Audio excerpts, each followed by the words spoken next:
Joe is our presenter today. He is the director at the Excel Center in Springfield, Missouri. He also is currently in his last semester of his educational leadership doctoral program. Prior to, yes, very excited for him for that. He has in his past life been a teacher and also in sales, which I'm sure you will see in this presentation. Additionally, Joe loves the Detroit Tigers, collecting coffee mugs, and a good set of data. So with that, I'm going to throw it over to Joe. All right, thanks, Katie, for that little intro. As she had mentioned, this is about optimizing outcomes through IRCs and dual credit. If you're not supposed to be here for that, well, you're lucky because you get to be a part of this presentation regardless. So before I start sharing, I'll just tell you the slides are kind of meant to be informative. It's to increase the opportunity for us to kind of collaborate and sort of discussing, interpreting data. So for those of you that it's technically afternoon now, you may have already eaten. If you start getting drowsy and stuff, please just put your head on the keyboard so I can see it. So I know if I need to do like an interpretive dance or something to kind of re-engage everybody. So please be aware of that. Without further ado, I will go ahead and start sharing.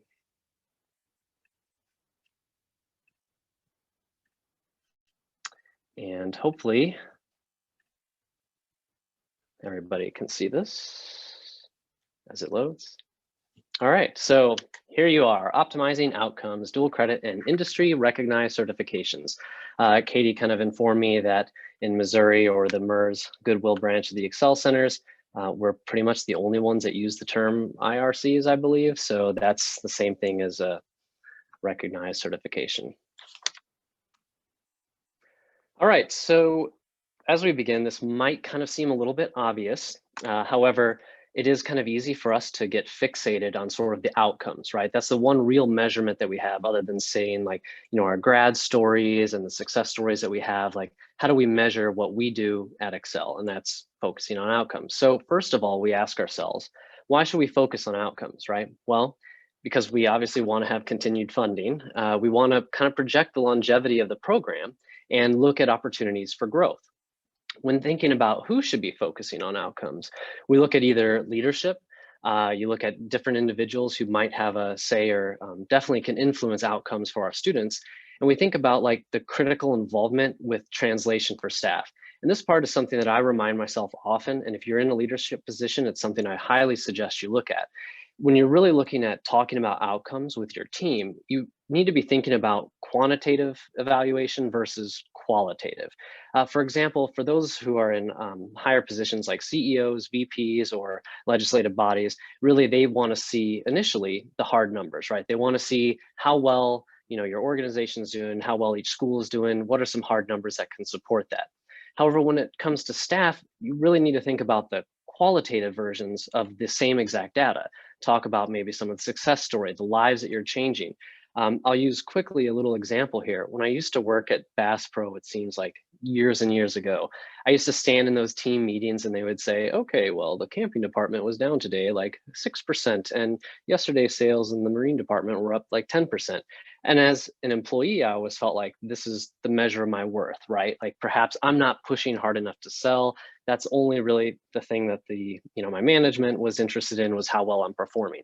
Whether you know it or not, this can translate the same way to your staff at an Excel Center. When you talk about, maybe your outcomes and the percentages, some staff might take that individually, personally, like, oh my gosh, like my numbers are a little bit down, it's my fault. What can I do to make things better? When really they should be focused on, the success stories and what they're doing to make a difference, because that's what carries us through, term after term. When talking about when to focus on outcomes, kind of create a schedule for yourself.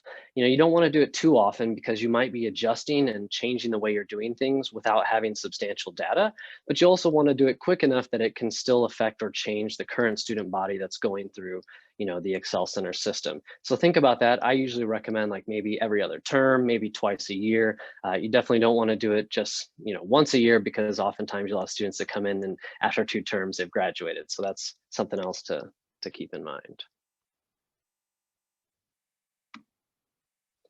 All right, so the reason we're all here, right? How do I improve outcomes? It's easier said than done, right? So you need to identify the outputs, like what's happening, generate these outcomes, and figure out the best way or the best venues to create impact. For each outcome, you need to identify primary and ancillary stakeholders. So in our case, we think about who's the primary stakeholder. Is it a CEO? Is it the legislation? Is it you're talking about like the main governmental bodies. What it boils down to is the students. That's the very first primary stakeholder. And the reason why you need to be focused on students is because they're the ones that drive the data, that drive the outcomes for the secondary stakeholders. You can't have one without the other. And while funding and everything is definitely important, the focus should always be on the students first to help drive those numbers and to drive your outcomes and to create those successes for the students. Specifically, when you're talking about dual credit and IRCs, where does that begin? I can say for us, we're in our second year and a half now of being here. We didn't always have a dual credit program. We didn't always have an IRC program. And it really started with partnerships, reaching out, contacting people in the area, trying to build those partnerships. I'll tell you, I was lucky because before we had a CCR position, it was like every day, every week, I was trying to contact new people, trying to get new programs off the ground. When I was able to get a CCR, it was great to be able to hand that off to somebody that I trusted, to be able to contact these people for me, expand the network, and get the outcomes that we needed. Stop me if you have any questions. And Katie, you had some preloaded stuff. I don't know if I missed anything yet or not. So You're good. I've got some on this one though. Okay. All right. So on this slide, I need to slightly move this because it's blocking my view. Okay, outcomes, IRCs, and dual credit. So why should we focus on IRCs and dual credit? Well, it is the gateway to learning. So completion from maybe a more elementary level IRC or for a dual credit course, it really opens the door for higher education, associate degrees, advanced skills training. A lot of these things are already embedded in these programs like post-graduation. In Springfield, our preliminary data shows that 50% of our students who take a dual credit course go on to take college courses, like full out college courses, become enrolled in college. About 1/2 to 1/3 of those students, of that 50%, they did not even consider college when signing up for that dual credit class. And we'll kind of go into detail with that a little bit later on how we figured out those numbers.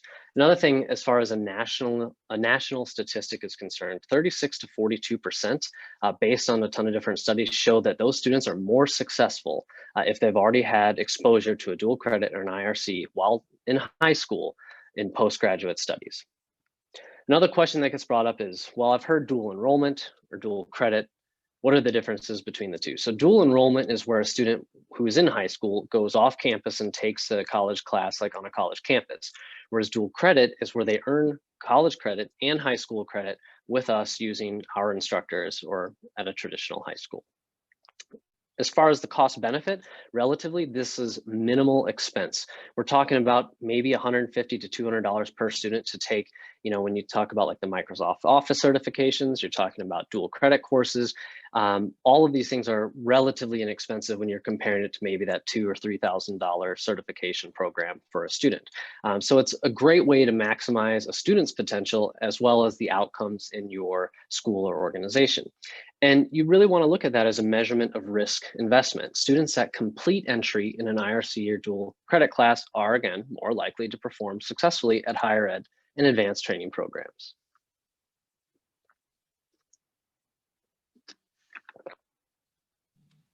Joe, I've got a question for you. Is it okay if I jump in? Yeah. I love that data about the Springfield students that take dual credit are more likely to want to go on to college. How did you find that out? If I'm at my school wanting to figure out like that same number, how could I go about determining that? Sure. So I'm not sure if the cornerstone presentation had already happened yet, but in the MERS and the Missouri schools, we have this course it's called Cornerstone. And if you want to think about it, it's almost like the opposite of our senior seminar. I don't want to call it like a freshman seminar course, but it's really there to design to look at individual students' pathways, like post-graduation, what their career aspirations are. And so what we do is we kind of compare that so that, you know, life coaches, CCRs, and even teachers can figure out where a student is going to help make suggestions for that individual student's needs. In that course, we kind of identify, is the student planning or thinking about going on to college? And so for those students that may have taken a dual credit class, you know, oftentimes a life coach might say, hey, you know, you need some more credit. If you thought about taking a dual credit class, you have high marks, you know, consistent attendance, this might be something you might be interested in that you probably never thought of before. And that's how we kind of gather that information. So we realized that, you know, about a third or half to a third of those students that would go on to college took that dual credit course. College wasn't even on their radar. You know, even if that number was 5%, I would feel like that was a success, right? You're changing like one out of 20 students' lives that never even thought college was a possibility. You know, at a half to a third, I mean, that's huge. Awesome. You've got a comment in the chat too. Would love to replicate something like that, meaning Cornerstone. We've talked about needing something similar to work on expectations and soft skills. Yeah. So I can, for questions like that, Katie, I'll give you all the relevant information I can give you to our people in the Missouri schools that are working on Cornerstone. Awesome. Yes. Heather Harden is presenting at 3:30 today. Oh yeah, so sign up for that, drop whatever you were supposed to be attending and take that one instead. All right, next up, here's a page. I'm not going to go into detail about how successful each school has been. I'm not going to go into detail and break anything down, make anybody feel uncomfortable. But these are the outcomes that I selected from all the multiple different districts. The one thing I picked on was the fact that in everybody's outcomes, there is some verbiage relating to certifications or college credit. And one of the easiest ways to, again, increase the outcomes is focusing on this one first, because this one helps drive potentially other outcomes. When you think about everybody has an outcome that's related to employment or, you know, financial stability, this leads to that. So focusing on IRCs and college credit is a great first step. I'll kind of break down Missouri's first, or only Missouri's. I won't go into anybody else's, especially Texas. I mean, that is an algorithm I don't want to touch right now. But in Missouri, 50% of graduates earn IRC or have enrolled in higher ed within 6 months of within graduation. So how I read this was that at the point of graduation, a student will have 6 months to either have earned a certification or have enrolled in higher ed. Dual credit requires enrollment in higher ed. So if we can tackle this while they're still students, that still translates to having happened within 6 months of graduation. If they achieve this before graduation, well, that still counts post-graduation. And every school, again, like the formula might be different, but it's always a great way to look at how to increase and manage, you know, your certifications and your dual credit opportunities. Joe, question there. With that 50%, is that something you guys are accountable to the state, or is that an internal metric? Or it was something that was internal that translated to the state. So it is a metric that we're held to by the state. All right, so first talking about outcomes and how to work with dual credit partnerships. Again, think outside the box. Enrollments into colleges are down across the nation right now. You know, COVID may have had something to do with that, but regardless, colleges are looking to expand. So use this to your advantage. You know, if you explain to any college campus that if your students are taking a class that's sponsored or run through that university or that college, chances are that that student who is successful may go on to that college, which is more revenue for that college or university. So sell it. Try private universities. Here in Springfield, we found that private universities were oftentimes more flexible than either like the 2-year college or even larger public universities. In our example here in Springfield, we talked to OTC, which is kind of like the technical college 2-year program. They have no shortage of students, right? They're sort of the go-to college when somebody graduates, they're not sure what they want to do. Let me just get my 2 years in and then think about whether or not that's going to be an associate's degree or maybe something greater.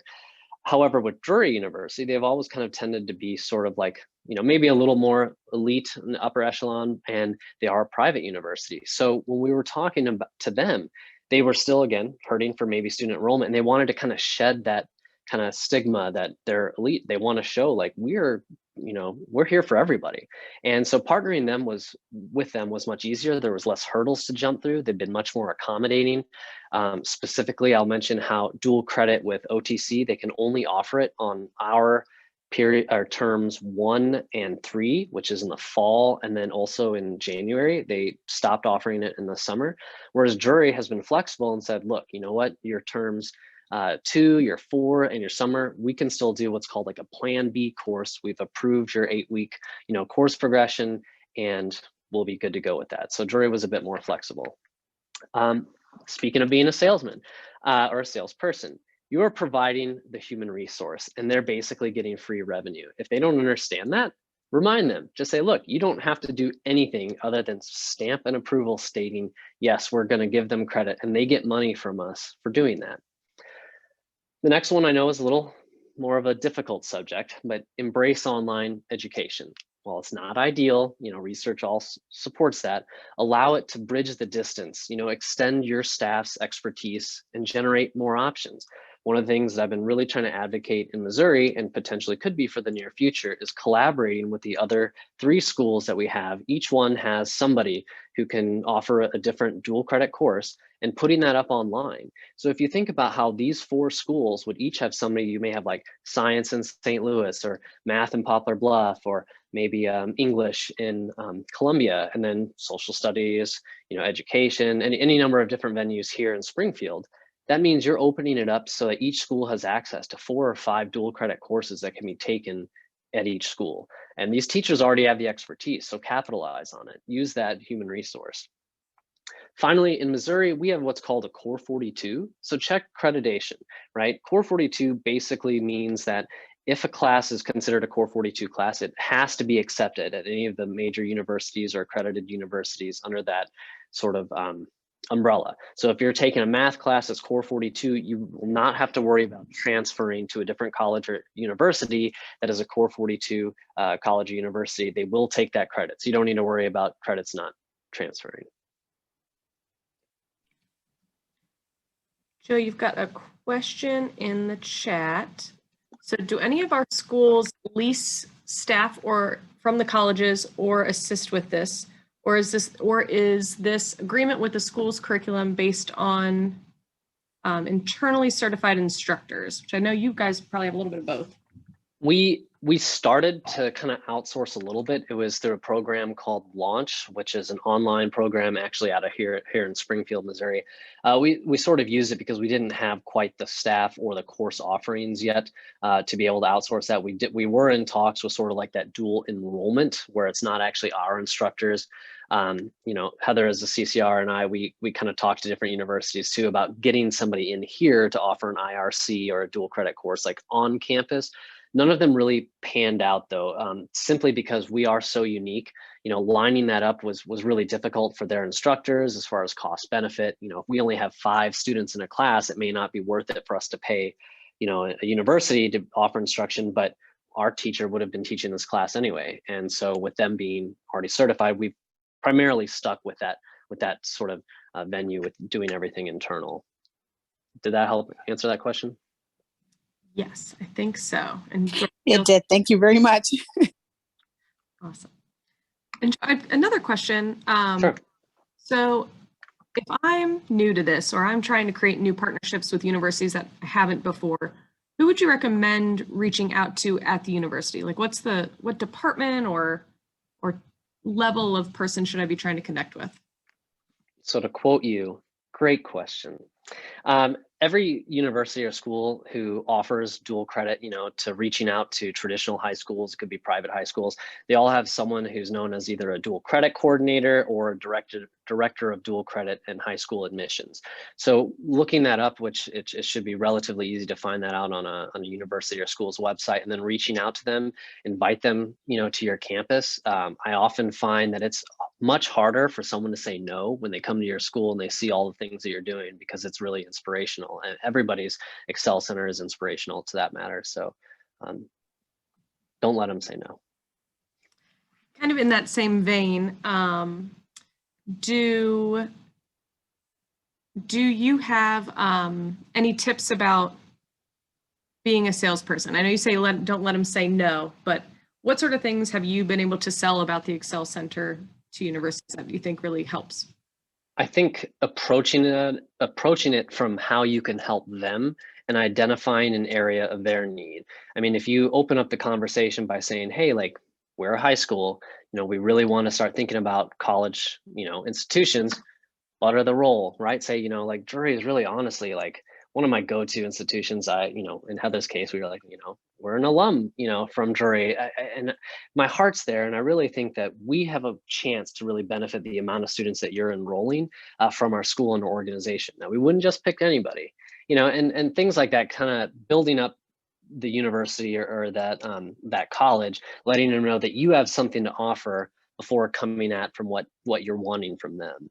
And ultimately, it boils down to what initially is a simple process. I'll tell you, one of our life coaches, Kim, who's also in this thing, will tell you there's nothing really simple about all the enrollment processes that she, volunteered to oversee, which I'm ever so grateful for. But it is worth it. Awesome. You've got a comment in the chat too. Yes, many times they get to count high school dual credit as a part of their FTE. So yes.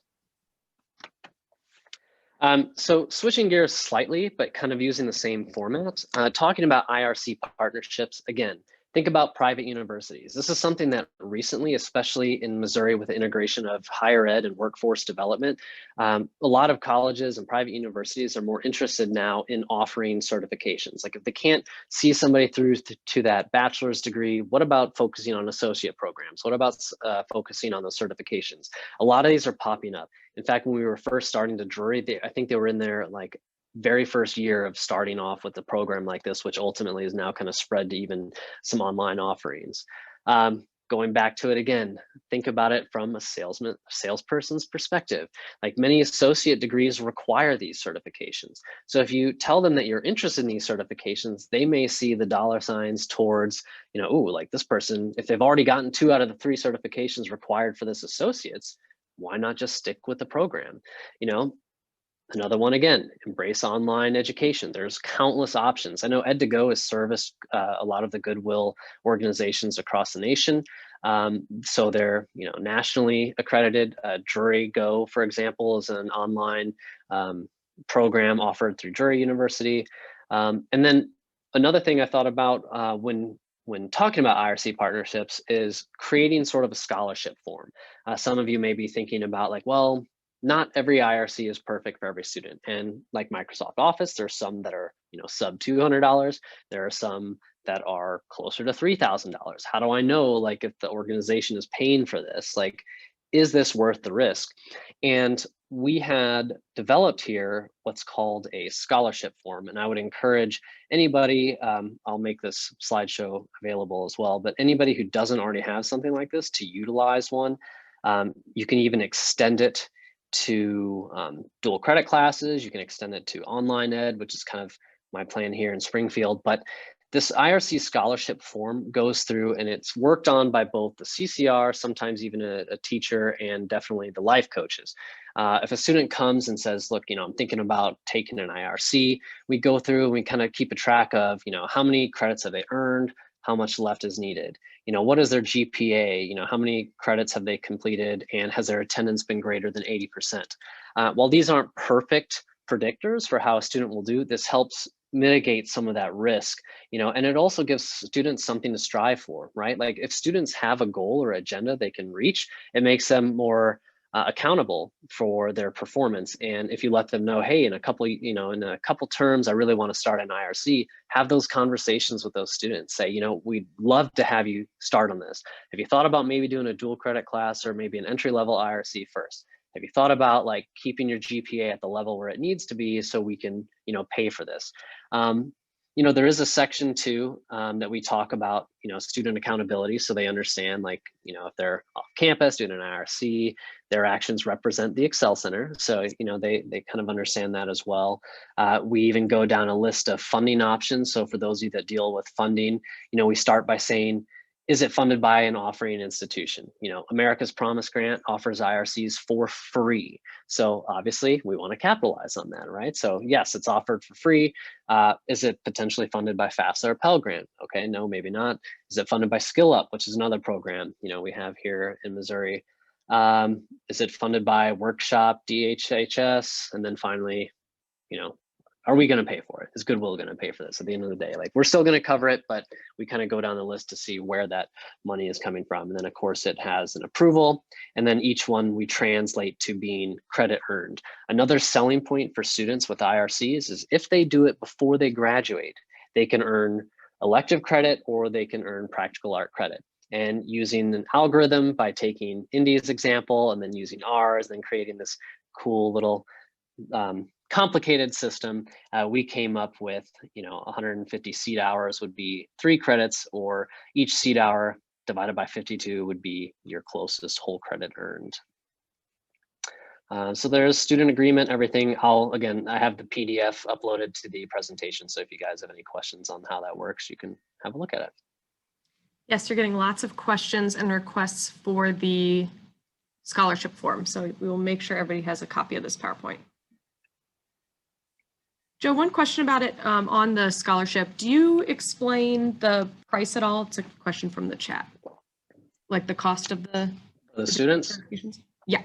It depends. So we try not to make them feel like they're being a burden financially on us, but we also still kind of touch up on it. Like, we let them know that we're willing to invest in them, but it wasn't free. And I often think about like my own kids, right? You know, my son wanted a pair of shoes. They were half off. They were still $80. And I was like, do you like these? He's like, yeah, I love those. I'm like, do you $80 like these? And he was like, do I have to pay for it? I'm like, no, but I don't want you thinking that these things just grow on trees and, you know, your mom or dad is going to, you know, just here you go whenever you want an $80 pair of shoes. So those are kind of the same types of ways that we discuss this with students. Like, we let them know, like, we're willing to invest in them, but it is an investment. And so we're really expecting you to try your best, because I don't know anywhere else you could just ask for like $3 grand and they'll say, here you go. And you don't need to put the effort into it.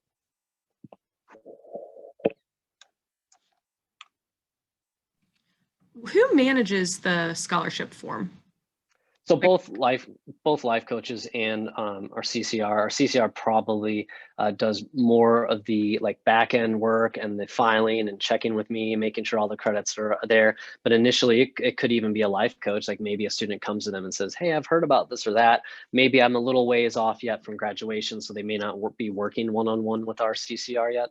And that's kind of where that conversation would start. Can I input here real quick, Joe? Sure. Just real quick. Yeah, Katie, when they talk to myself or the life coaches usually go through and double check all the credits, and they fill out that part because they still are in charge of all the grad outcomes, all of their credits, all of that. So I turn that portion over for the credit part to the life coaches.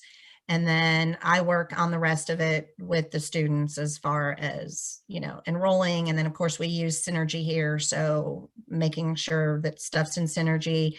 If it's like our Microsoft Office, Tracy, who's on here, helps with that part with some of the Synergy stuff. But it is a group effort for the most part of you know, a whole, you know, look at it as far as who has what part of it, because it's important to keep the life coaches involved in that piece as well. Sorry. Which I would say anybody on this right now understands the notion of group effort, right? So I think it's definitely another one of those things that it kind of takes a village, so to speak. So next I'd talk about dual credit qualifications and your staff involvement. So I did look at some of the other states, and they do vary, you know, by different degrees. So I would encourage you to think about looking this up. If you are an educator and you find out you are qualified, you know, talk to your director, talk to anybody, see what you can do to maybe get the ball rolling. But for Missouri, you need to have an accredited master's degree in any area, and you need 18 postgraduate hours in that field.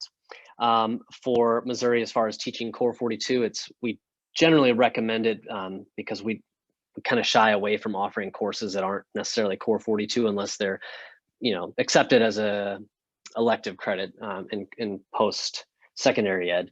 But you would have your credits in a teaching discipline in the core 42. So an example of that, I would say, one of our teachers, Jacob Schneider, he is qualified. He's currently now in a doctorate program of his own, but he was qualified to teach health and nutrition, which is a science course.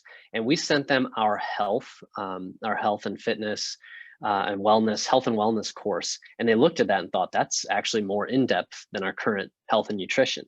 So I thought, ding, ding, ding, like here we are, we have a course that is required by us, by the state to take health, and yet we can offer it as a dual credit course and we don't need to change our curriculum at all. Like in my mind, every time we author health, then it should be a dual credit. So then we're having any student that needed to take health as having that as a dual credit, on their resume.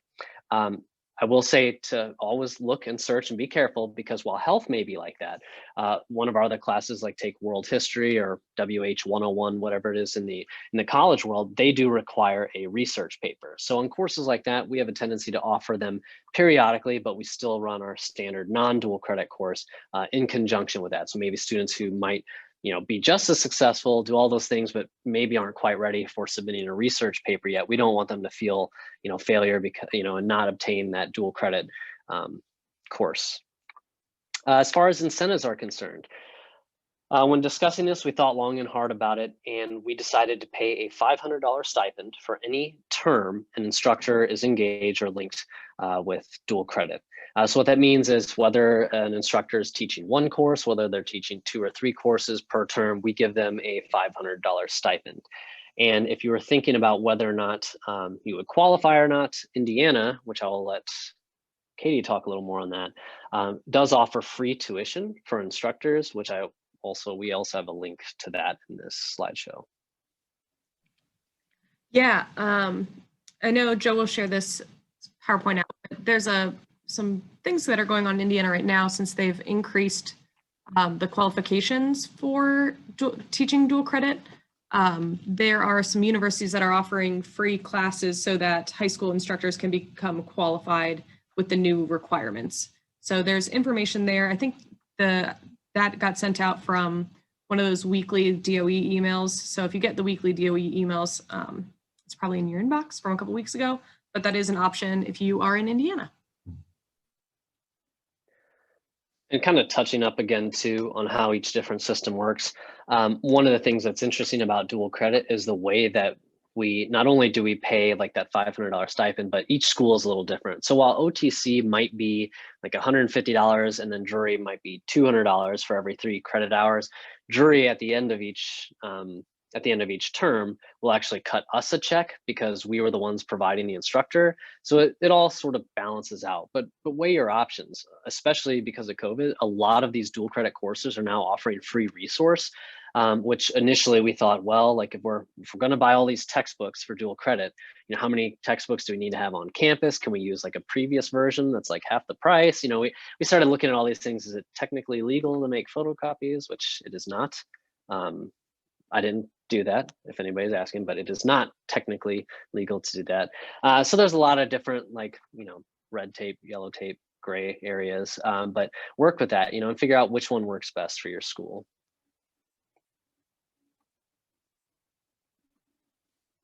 All right, so one of the last slides here, I want to talk about when partnerships are more than just outcomes. So OTC and Ivy Tech, they offer their first course completely free for Excel Center graduates. And this was a partnership we talked to them about. Ivy Tech, I don't know, Katie, how much you guys had to work with them for that, but having a first course free is huge because it also allows students to give something a shot without risk to them, just like they had the opportunity here at the Excel Center to try in college to see if it works for them. Drury and a few other locations as well have offered like a reduced tuition for students that have graduated from the Excel Centers. When you're talking about IRCs, a lot of these are already embedded in associate's degrees. So maybe a student who never thought about taking an IRC or maybe never thought about an associate's degree, if they've already completed that certification, maybe have that conversation. Like, you know, you're only like one course away from getting an associate's degree, and that would actually hold a little more weight than just the certification alone. Have you thought about doing this? Help them take those next steps. FAFSA assistance on campus.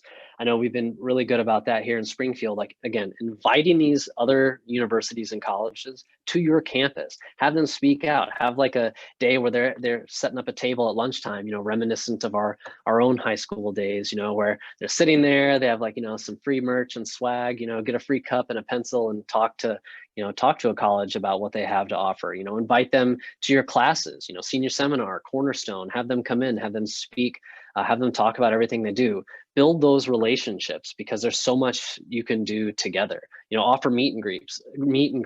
And then we've also had field trips, you know, off-campus tours. Let students, you know, some of these students may never have set foot on a college campus before. It may seem daunting, it may seem scary. Like, take them there, you know, let them experience it and kind of see, like, you know, how, you know, break kind of that stigma. I know there was a few students the first time I was with them on a college campus tour that were like, wow, you know, I thought people would like look at us funny because, you know, we're older, or maybe, you know, we wouldn't fit in and stuff, but nobody cares. Like, you're all here to learn, you know, you're all here to succeed. Before I get to my last slide, I would like to share with you a quick little story. So Heather and myself, we were working with and talking to and on a Drury campus meet with Cambria Browning, who's sort of the former executive VP of enrollment and management and operations at Drury. And we were kind of talking about how this program could grow, all these different things. And it was great, felt like a great partnership. And she had asked me, she had said, so like, is there anything else like we could do to support you guys? So I pulled out the Katie Bustamante / Steve Jobs quote of, well, there is one more thing. And I kind of said, we might need a venue for graduation, because the pandemic was in full swing. We had almost 50 students, and we couldn't cram them in our little commons area safely without hosting probably 10 or 11 graduations in one day. She said, let me see what I can do.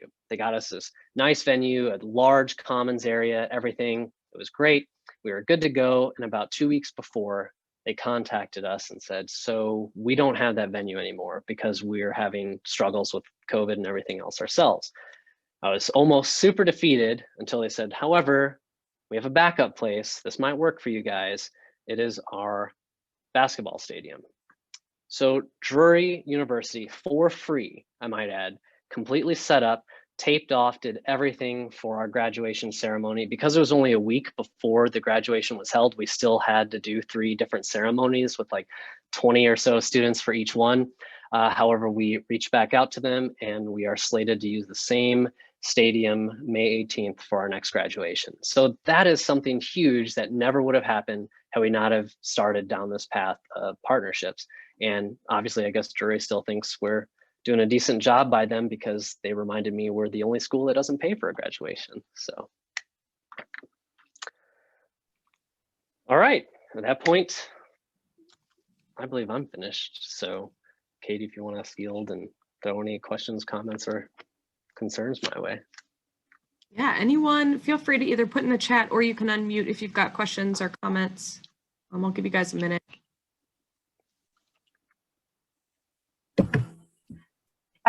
I really love this. I teach dual credit at Clarksville, Indiana, and we're still kind of working out how to offer it. How do we offer it for distance? Which classes cover which, like what of our credits match up with Ivy Tech's credits? And so we're still kind of working it out, but it's really great to hear from other people about what's working for them and how the programs are being done. And so I really appreciate it. So thanks so much. Yeah, that's one thing that I'm really hoping to champion for, is really just expanding this network, because now that we've had a year to really, you know, forcibly transition to an online format, you know, we know what does work and what doesn't work. But, you know, when I go back to that scholarship form, you know, vet some of these students. If they've shown success with online, can you expand that dual credit? You know, take advantage of instructors who have this certification, you know, the qualifications are ready to teach dual credit. You know, you'd be surprised at how little difference there is between what we're already doing with our own curriculum and course progression than what colleges are requiring.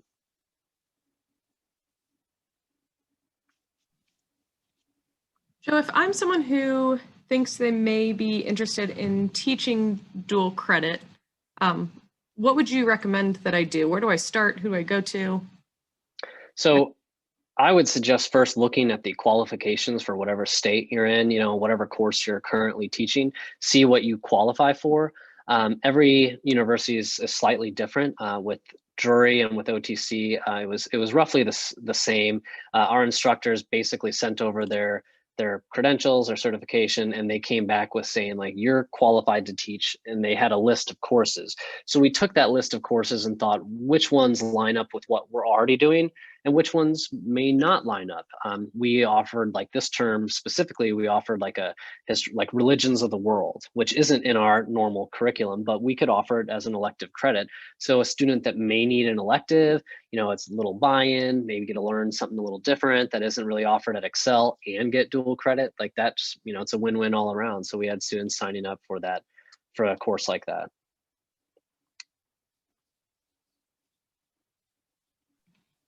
There's a comment in the chat. Many programs won't cover tuition unless you're currently teaching dual credit, which we are not allowed to teach unless we have the upcoming qualification. It's a catch-22. So it sounds like there may be some roadblocks here in Indiana about being able to get certified for that next level.